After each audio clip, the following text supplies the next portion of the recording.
Hello, and welcome to Toon Travel, the show where we travel through time and watch classic cartoons. I'm Paul Siebert. And I'm Faith Casto. We have just returned from the summer vacation, but let's for all the new viewers who are starting our show off this fall, let's explain the premise of the show. We have a time machine called the TOON, that's the Temporal Observation and Orbital Navigation Machine, which we use to go back in time and escape our terrifying and increasingly stupid present and go to the past to catalog and study the cartoons of that era.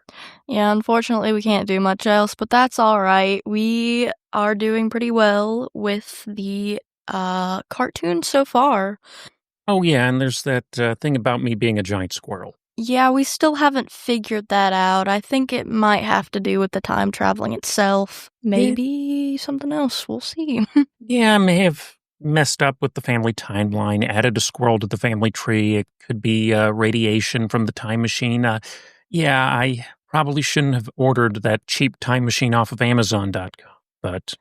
Yeah, that's not going to be good for the ratings, but at least we're here. How was your summer break? Well, being a squirrel, I did a lot of splooting. That's when a squirrel lays down on all fours to conserve their mass, and it's a way to stay cool during the summer. I love that. I did a little bit of photosynthesis myself in the sun in the heat of Florida for about 9 days. The water was great, I will say that. I saw some manatees. A stingray jumped out of the water. That was fascinating and cool. Yeah, that sounds very nice. Our family went down to the Outer Banks in Corolla, North Carolina. We had a good time down at the beach, and I ate some really good barbecue and had some other nice meals. That sounds amazing. I love going and getting food whenever I'm out. We actually went to this little donut shop down there in Anna Maria Island. You could they had different types of toppings, so you could make your own donut. It was really neat. Nice. Well, we went to a place called Duck Donuts. I love Duck Donuts. It's good. So if you ever go down there, Duck Donuts is the place to go.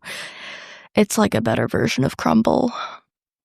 Now's the time of the show where we talk about our defunct sponsor, in which we, I've been negotiating a bunch of sponsorship deals, but I keep doing it while we're time traveling. Yeah. And we keep getting products that no longer exist. If, I was smart, I would have gone back to 2017, 2018, when all the podcasts were sponsored by mattress companies or Manscaped. But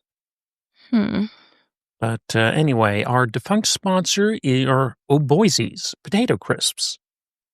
Even people who love potato chips are surprised at how good Keebler's Boise's taste. Oh, Boise's are boisterous. They're bubbly, crackly, roisterous. So full of Idaho potato taste. Oh, Boise's are boisterous. Made by the Keebler Elves. Boise's potato snack chips in original and sour cream and onion. So bubbly, crackly, so Idaho potatoey, you'll say... Glorious, notorious, delicious, and uproarious. They're Keebler's, Boise's, and... Oh, Boise's are boisterous. Those were made by Keebler. Today we know them mostly for cookies. But they tried their hand at salty snacks a number of times. And just out of curiosity, do you know the difference between potato chips and crisps? I would want to say that a crisp is more light and airy, I would assume. Yeah, the difference is in the preparation. Now, for some of our UK listeners, like Dr. Wick, the terms are pretty much interchangeable. But here in the US, I think you'll get sued if you call a potato chip a crisp. Yeah, it's about like calling a cookie a biscuit, I believe. Yeah. The deal is with crisps like Pringles or Munchos or the sadly defunct Boise's is basically they're made by frying mashed potatoes. Oh. As opposed to chips where they just chop them up and throw them in the deep fryer. I feel like that'd be a good idea. Yeah. But for this week's episode, we went back to 1988. And I grabbed a newspaper, and what was all over the newspaper was the Summer Olympics, which for some reason were still going on in October. Oh. They must have had a great time then. On October 1st, 1988, a German tennis star, Steffi Graf, beat Gabrielle Savani to win the women's singles tennis gold medal at the Seoul Olympics, and she became the first woman to get a golden slam. You know what that is? I do not. That is when you win the Grand Slam in tennis and a gold medal all in the same year. Oh, wow. Yeah. This other Golden Slam winners include Andre Agassi, Serena Williams, and Novak Djokovic. Hmm. And I just like that term, Golden Slam. Why have we not had a pro wrestler who has his finisher called the Golden Slam? You know what? That's a great question. I also feel like that's a term that you would use for basketball too. Yeah. On October 2nd, we saw a battle between two future world heavyweight boxing champions when Lennox Lewis, representing Canada, won the super heavyweight gold medal of the Seoul Olympics, defeating the American Riddick Bowe by a second round KO. The interesting thing is both of these athletes would win heavyweight championships in their professional career, but they would never face off. They tried to put the fight together twice. First time it fell apart due to negotiations regarding money. The second time, Riddick Bowe took a tune-up fight against a fighter named Andrew Galata, and Andrew Galata was actually winning the fight when he got disqualified for hitting Riddick Bowe in the groin over and over again. Oh, wow. So they arranged a rematch, and it happened a second time. Yeah, I feel like after the first time, I wouldn't have gone back. Yeah, well, Riddick Bowe retired from boxing after that. I would have too. On October 3rd, Ted Turner launched a new network, Turner Network Television, more commonly known as TNT. The channel was a showcase for the MGM movie library that Turner recently acquired, and the inaugural broadcast was the 1939 classic Gone with the Wind. The network launched with an estimated 17 million subscribers. Nice. Yeah. So, knowing how Turner actually used his movie libraries, the Beastmaster probably got aired much more often than Gone with the Wind. Yeah. In fact, people used to joke that TBS was the Beastmaster station. On October 7th, the movie Alien Nation was released. It starred James Caan, Mandy Patinkin, and Terrence Stamp, and it was a buddy cop movie where one of the police officers was an alien called a newcomer, and they were refugees fleeing slavers. It was a metaphor for how a number of minorities are treated in America, and this was a box office hit that inspired a 1989 television series that lasted only one season, but there was also a comic book, novels, and 5 made-for-television movies. I feel like I'd be interested in that movie. Well, worth checking out here. We went back and watched an episode of Care Bears Family, and I was just wondering, Faith, do you have a background with Care Bears? I do. I watched it a lot when I was younger. I actually watched, I think it was, the first Care Bears movie. It was the one where they started out as little babies. It was adorable. I loved it. And they, went and, took care of this camp because there was, an evildoer there. Yeah, there was, an evil book who was way too scary for a movie for small babies, if I remember correctly. Perhaps. And do you have a favorite Care Bear? I don't think I do. I honestly like all of them. Gotcha. I watched the Care Bears movie and had a Tenderheart bear, and my siblings had their own Care Bears.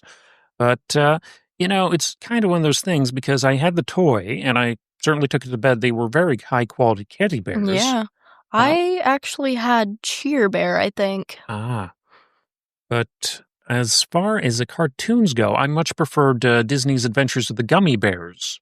Maybe we might have to make that an episode. Yeah, we might have to, because I don't think I've seen that. All right.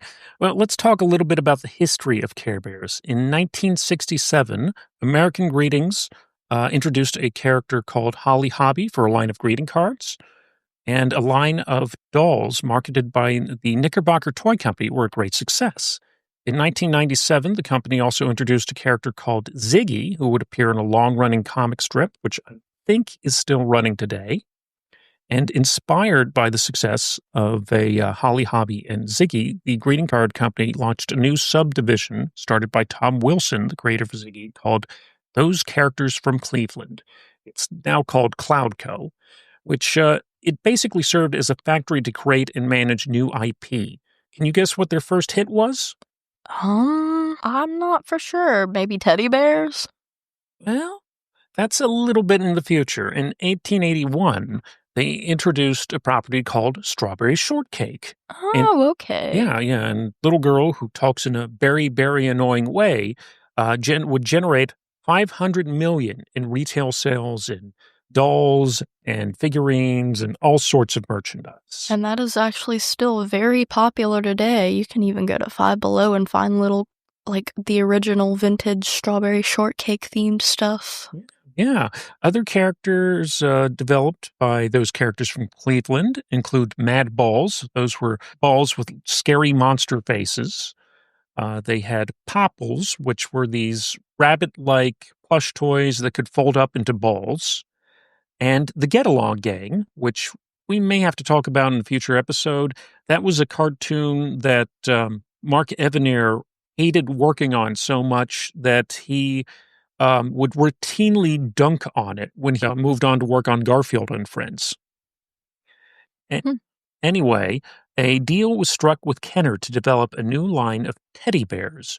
Co-presidents Ralph Schaefer and I'm probably butchering the name, enlisted cartoonist Dave Polcher and painter Elena Kacharik to design the characters and logos. And they were also applied for and were granted a patent to put graphics on a teddy bear's belly. Which I understand trademarking and stuff, but that seems like a bit of a stretch to patent that.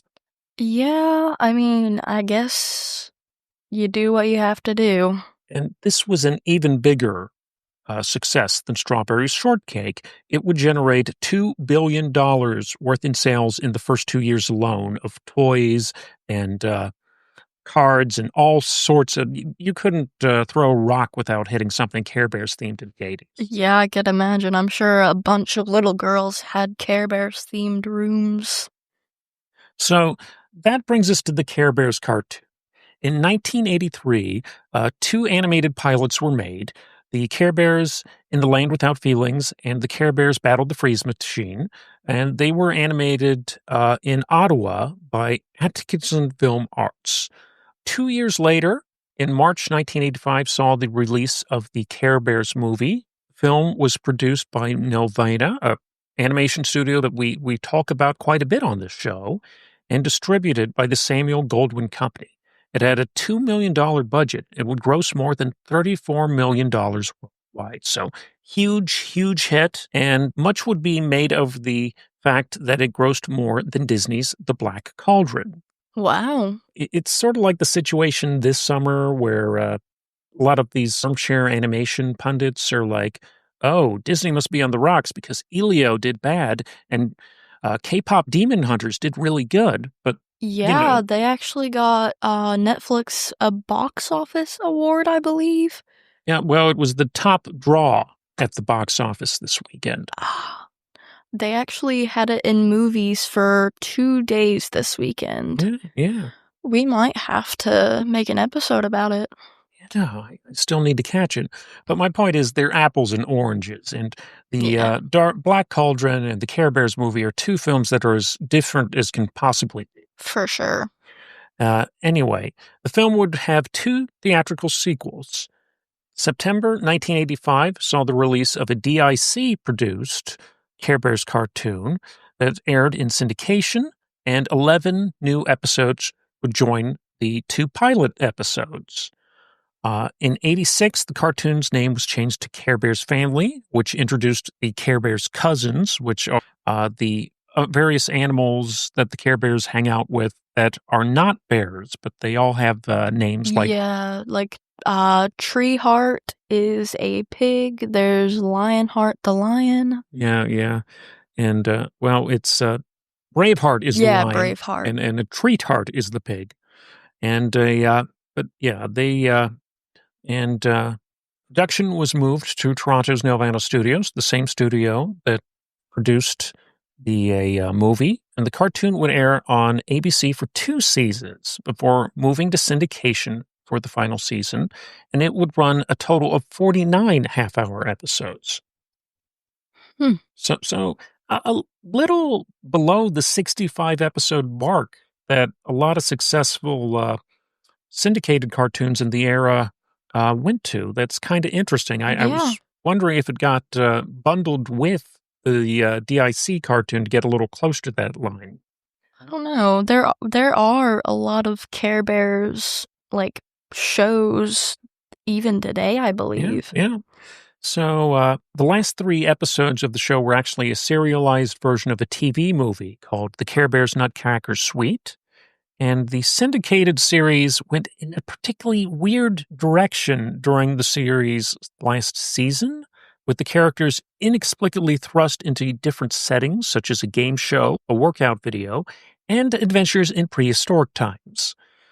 The Care Bears would return to television with several series, including 2007's Care Bears Adventures in Care-a-Lot, 2012's Care Bears Welcome to Care-a-Lot, 2015's Care Bears and Cousins, and most recently Care Bears Unlock the Magic, which it was airing on Boomerang. I believe it's now on Netflix. Oh, yeah, it might be. I've seen it. It's very My Little Pony Friendship and Magic inspired. Yeah. There have also been 6 direct-to-video Care Bears movies. And just just out of curiosity, before we get started, do you have any history of viewing Star Trek?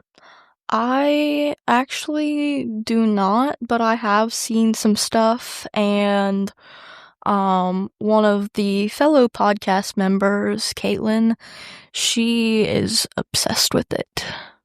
Mm, I would probably get a history from her, if anything. Gotcha. I picked up a lot of it via cultural osmosis. There was a Mm, Star Trek club that I was a member of during my freshman year of college because it was kind of the only geeky club on campus back when I first went to college, not now. And Now there's geeky clubs like this one podcast club. I think it's Dead Podcast Society. wonder if anyone's heard of that one. I'm not for sure. I guess we'd have to travel back to our time to find out. But yeah, at this time, when we were in the 80s, Star Trek was very much in the cultural zeitgeist. Star Mm-hmm. Trek The Voyage Home was released in 1986, and Star Trek The Next Generation debuted in 1987. And so Star Trek was very much in a popular consciousness at the time. So Star Trek, the TNG as they call it, uh, Uh-huh. it really wasn't until the end of the second season, towards the third, where it really started to get good. Yeah. Fans say it grew the beard because one of the characters, Riker, grew a beard in the later episodes. Oh. But we watched Care Bears Family episode 38, A and B, Cheer Bear's Chance, written by Stephen Wright. And then Hungry Little Guy, which actually pay homage to the Star Trek series we were just talking about. Yeah, written by Denise Foreman.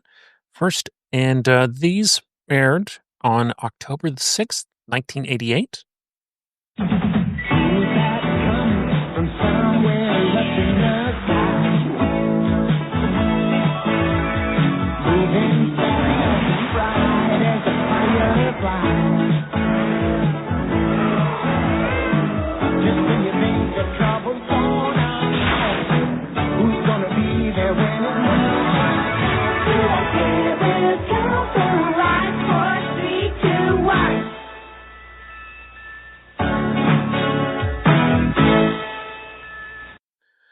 Our episode opens up with the Care Bears in space, and no explanation is made how we got from Care-a-Lot to here.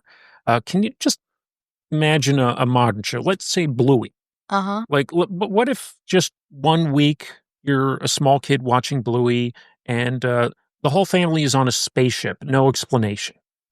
I feel like that would be a little odd to me, but I mean, I don't know. I feel like if I'm a kid, I don't really think about it much. I don't know. I don't know. I think if I was a very small child. I'd been very confused by this. Yeah. Anyway, Braveheart the Lion narrates in the style of James T. Kirk as the spaceship is making a supply run. Cheer bears at the control panel pretending to pilot the ship, which irks Braveheart.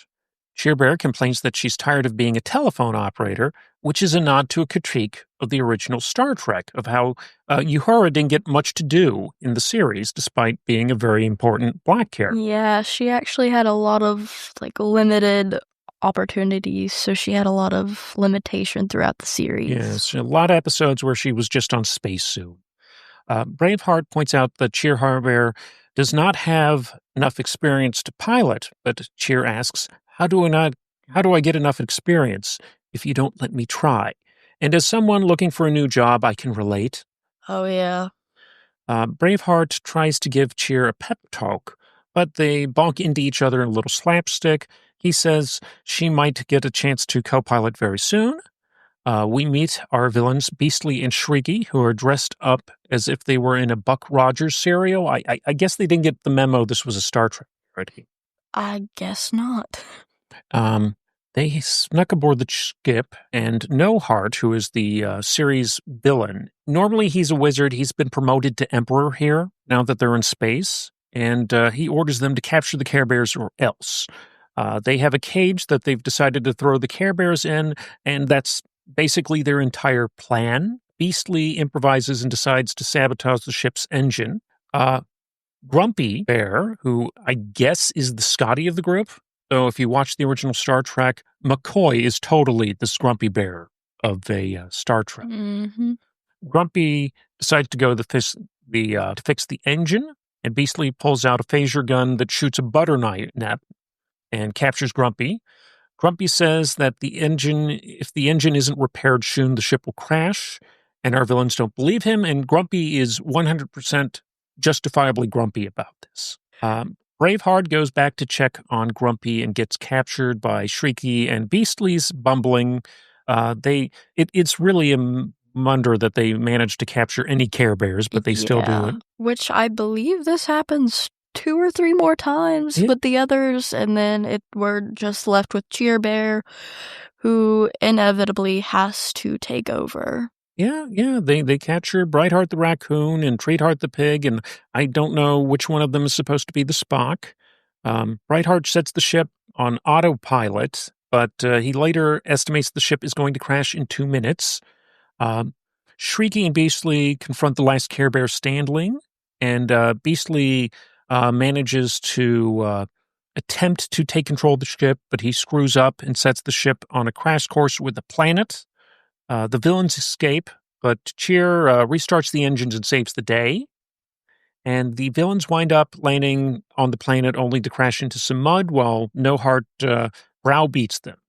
And the episode ends with Braveheart supervising while Cheer Bear pilots the ship. Cheer Bear is now the standby pilot, and the lesson is that everyone deserves a chance. I thought this was a good episode. Yeah, I did like the episode. All right. Well, let's talk about the other half, because they divide the half hour into these 12-minute halves. Yes. Hungry little guy. Our heroes are at a space station picking up food and supplies after receiving a distress signal from the planet Igwag, which is dealing with famine, which is kind of a heavy topic to be talking about on this show for very small children. Braveheart Lion and Brightheart Raccoon are animated in such a way that it looks like they're standing in front of a green screen. I thought that was a very nice touch. Treatheart the pig gets chastised for eating some muffins, which are some of the food being delivered to the Igwags. Are muffins really a good food stuff to be delivered during a famine? I really don't think so.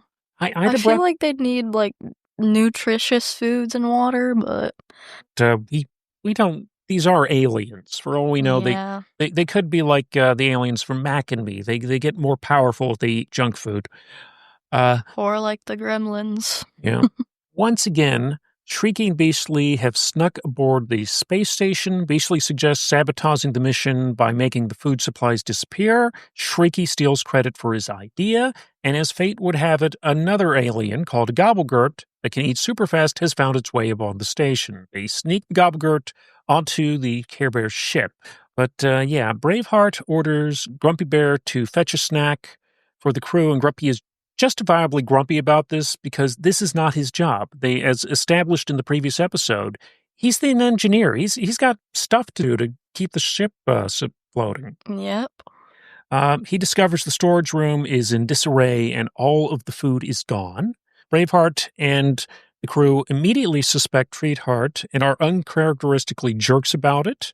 Treatheart is so upset she commandeers an escape shuttle and leaves for a nearby planet. And I realize that Treatheart is a cartoon pig, but it seems suspicious that she'd be able to eat an entire planet's supply of food. Yeah, I was gonna say, when I was watching that little 12-minute episode, I was like, that would be a bit of an overstretch, considering that she, like, goes to put the supplies away and then comes back. I don't think there'd be enough time.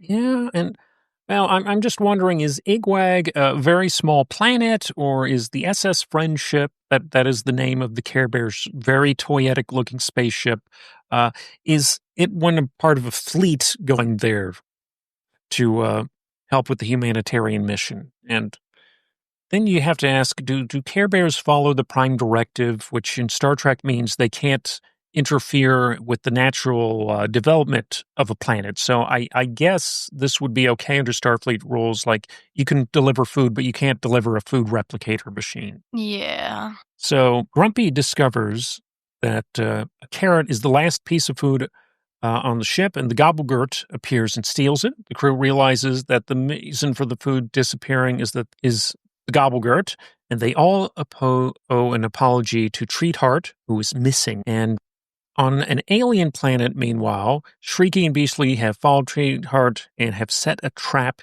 in a cave using a pie as bait. Care Bears plus the Gobblegurt are deemed down on the planet. The Gobblegurt smells the pie, and the bears assume that, well, where there's food around, it's where we'll find Treatheart. I get it. She's literally a pig. That seems a little mean. Yeah.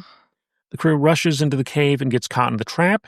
Shrieky and Beastly gloat, but the Gobblegurt does a little bit of a face turn because Cheerbear was nice to it, and it escapes the cage and finds Treatheart.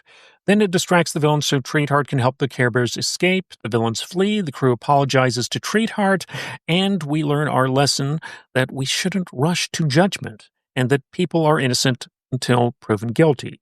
Yes. Also, I feel like there's a lesson that maybe you shouldn't fat shame the pig. Yeah. As luck would have it, the crew discover an orchard with enough fruits and vegetables to restock the Igwag's food supply and satiate the Gobbler, so everyone gets a happy ending. But again, I don't know. Maybe colonizing a neighboring planet, that sounds like it's violating the Prime Directive. Yeah, I mean, maybe they would just have the Igwogs go there and then go back to their home planet. Maybe. But I didn't care for this one as much as the first episode. Yeah, I mean, I don't know. The first one, it was nice. The second one, it was good too. I don't know. Oh, these went down smoothly. Would you watch more Care Bears? Oh yeah, for sure. I think I would watch more of the weird third season episodes where they're cavemen or on a game show or in a Yeah. workout video. I feel like the early episodes, they have their use. They're for small Mhm. children, and I realize it's valuable to have a kid be able to say something like, "Oh, I feel like Grumpy Bear today." But I don't think they would hold my interest as much as these weirder ones. Yeah. Which, actually, there ended up being 8 episodes for the final season of the Care Bears series that we watched today that paid homage to Star Trek. Yeah, so someone really liked Star Trek on that. Yeah, I think they had an idea and they were like, let's do 8 episodes. So we're going to play a little game. So we're going to cue up the game show music.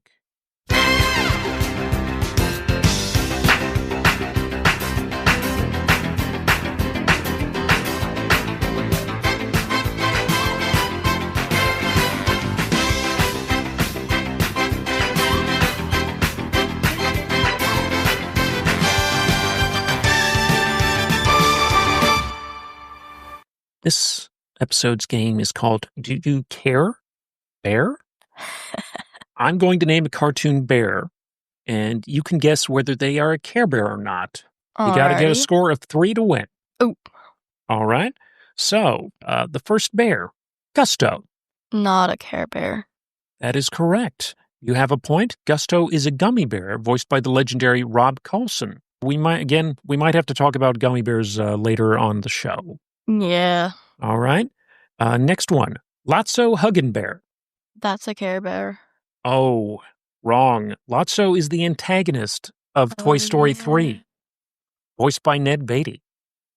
Okay, so you still got one. Funshine Bear. That's a Care Bear. Yes, Funshine is one of the 10 original Care Bears. It should be noted that in the original series, Funshine was presented as a female character, while from 2002 on, Funshine was presented as a male character. I salute this non-binary icon. For sure, for sure. Right. Okay, for our fourth guess, Hair Bear. Hair Bear? Yes, I don't know. I feel like that's not a Care Bear. correct. Hair Bear was a Hanna-Barbera character who starred in the 1971 cartoon Help, It's the Hair Bear Bunch, voiced by Dawes Butler, who also was the voice of Yogi Bear. And to differentiate the characters, from Yogi Bear, Butler produced a impression of comedian Phil Silvers. Oh. All right, so you've won, but for one extra point, Grams. Grams? Yes. Not a Care Bear. Grams is the grandmother of the Care Bears. And What? not to be confused with Grammy from Disney's Adventures of the Gummy Bears. She's the focal point of the episode Graham Bear's Thanksgiving Surprise. I And don't think I've actually watched that episode. I read a summary. It sounds bananas. She has a nemesis who's an evil baker that makes pies that makes people angry. Oh, I feel like that won't affect Grumpy Bear too much. And she also serves as a narrator at some of the later season episodes. So, any final thoughts on Care Bears? I'd definitely watch the Care Bears again. I love it. It's like a little nostalgia trip. Right. Well, we are getting near the end of our time for this episode, but I was thinking for next time, we should go back, stick around the 80s just a little longer, and watch a Saturday morning preview special that'll, Uh-huh. give us a grab bag and an idea of what shows were on that particular year. Oh, yeah, for sure, for sure. All right. Well, that's all the time we have. We'll see you next time. See you next time. Bye-bye.